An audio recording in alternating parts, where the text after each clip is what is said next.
Hey guys, and welcome to my presentation on calorie borrowing and my fitness pal. I don't know why this has gone to number 6.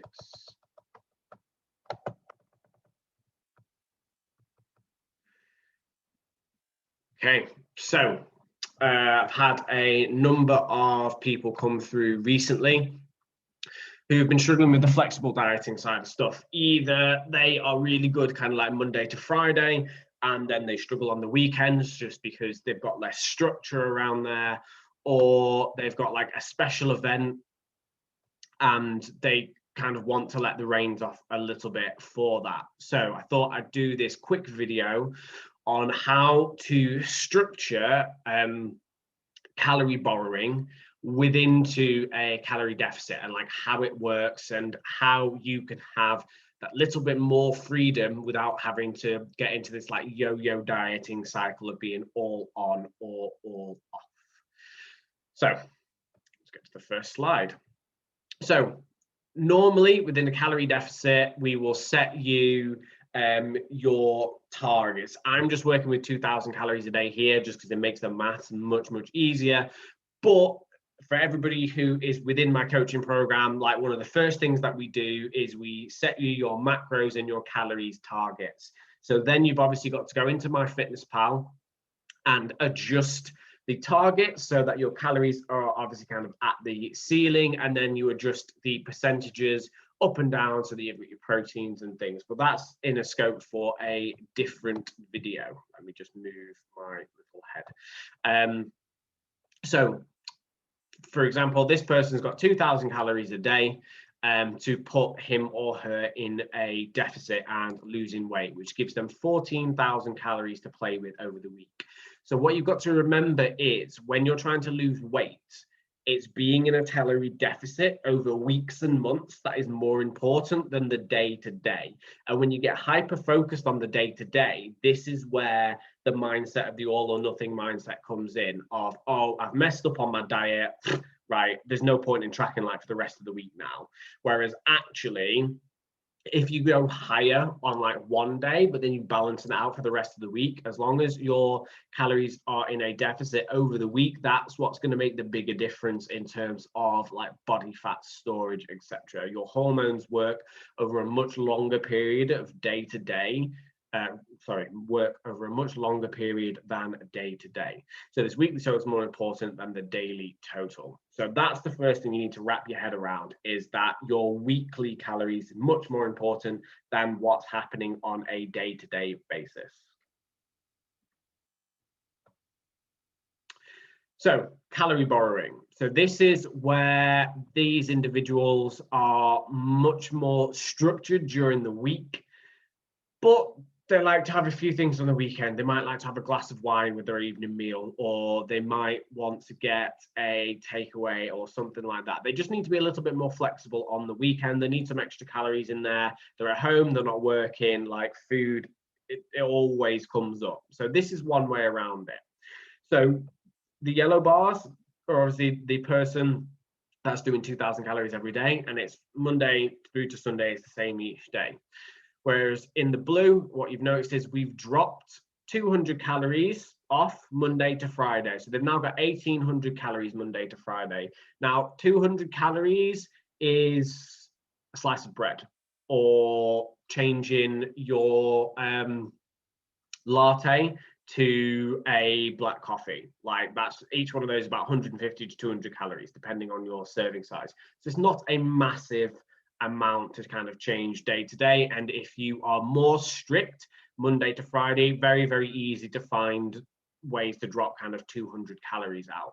Then so that gives us 9,000 calories Monday to Friday of 1,800 times 5. So we've got 5,000 calories now to play with on Saturday and Sunday. So you can have 2,500 on each day. You could have 3,000 on Saturday if you're going to have a takeaway, and then back to a 2,000 normal on Sunday. Like however you want to split that over the weekend, that's completely up to you. But you've now got 5,000 calories to play with over those 2 days, rather than the 4,000 you would normally have. So this weekly total is more important than the daily total. Yeah.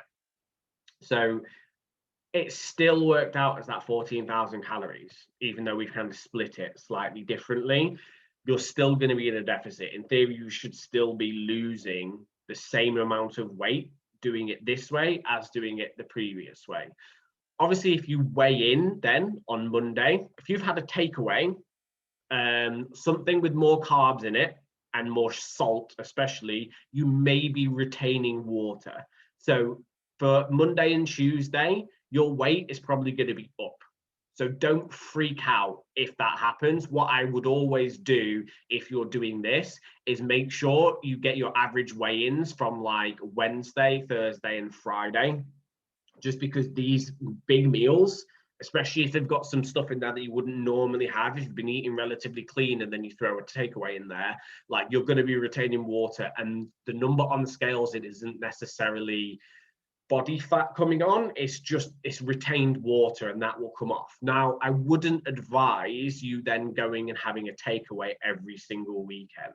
Like at the end of the day, what it says on my fitness pal, what's actually going into your system from a takeaway on a weekend is probably going to be different. Like how they cook, you put in like a chicken kebab, whatever it is, how they cook it, like they might be adding oils into that you don't know about. There's probably going to be extra calories in there that you're not accounting for. So what I'm saying is it gives you some wiggle room to have some things in there that you wouldn't have kind of like Monday to Friday. And if you are doing this, try to at least train on one of these days. With those extra calories in there, you should be able to get some PBs in on some of those exercises, etc. So the other time we can use calorie borrowing is when we have a special event coming up. So it's your birthday on Wednesday. You know you're going to go out for a meal. I know we're in COVID, but this will carry on till after those times when things are back to normal. You've got a special event coming up. You know you're going to need some extra calories kind of like for that day.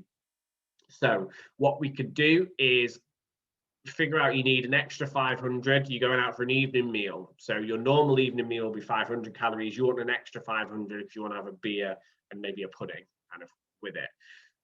So if you can look at the restaurant ahead of time and figure out what you're going to have, and then essentially account for those calories, right? It's 1,000 calories now what I want. So I need to find those 1,000 calories from somewhere. So I would normally have 500 calories in my evening meal. That's 500 of it. I need to find 500 more. So I'm going to drop 100 calories off the 2 days before and the 3 days after, and bump those onto Wednesday, which is the day that I'm going out. So obviously you've got 1,900 calories times by 5 is 9,500. You've then got 2,500 on the Wednesday, which takes us to 3,000. No, I think I might have done my maths wrong here. No, 2,000. Yeah, 2,000. And then the extra 2,000 from the Sunday when calories then return back to normal is the 14,000. So again, we've still stayed on that same weekly total in terms of being in a deficit and kind of moving forward. So what, as I said, what this allows you to do is it allows you to be flexible in your approach. It means that you don't have to miss out on those social occasions where you're kind of going to eat more. You don't have to miss out on if the kids are at home over the weekend and being able to eat the same sort of food as them. So obviously the numbers are all going to be slightly different, but you kind of get the premise behind it. So it's about I've just used 100 calories and 200 calories just because, again, it makes the maths easier. But anywhere between like 5. So, yeah, if you think about it, 100 is 5% of 2,000. 200 is 10% of 2,000.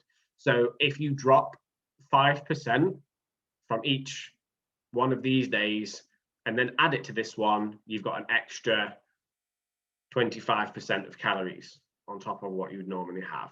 And hopefully you guys can do the maths with that. If any of you are struggling with this, just let me know and we can run through it like one-to-one. So obviously this is a useful tool if you're prone to eating more on a weekend than on weekdays, or have a special event coming up or want to stay within your goals. Don't use this to go off the rails at a weekend. So this is a big point. You still need to track.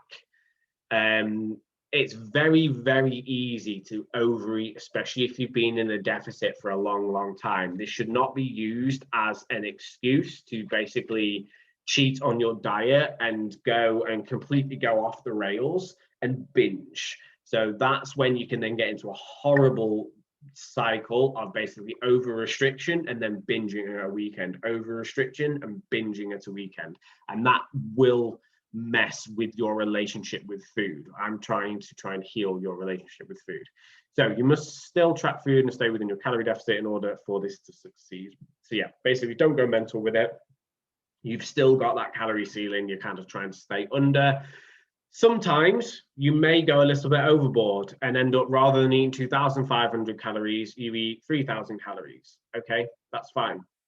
All you just need to do is just still do what we said on the, this slide. But because I've overeaten then by 500 calories more than I expected, you can just stretch this bit out. So rather than doing 3 days after, you've already done the two days before, but you've overeaten by another 500 calories.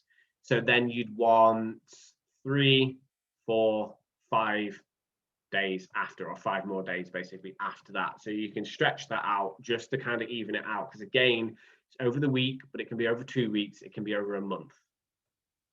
So hopefully all that makes sense, and that's cleared up a few of the misunderstandings when it comes to calorie borrowing and how to structure it. If you guys have any questions about it, then drop me a DM. If any of you guys are watching this on YouTube that aren't one of my clients and have got questions about it, if you go to @DeegePT on Instagram and drop me a DM on there, then I'm more than happy to have a conversation with you all about it. Cool. What an ending.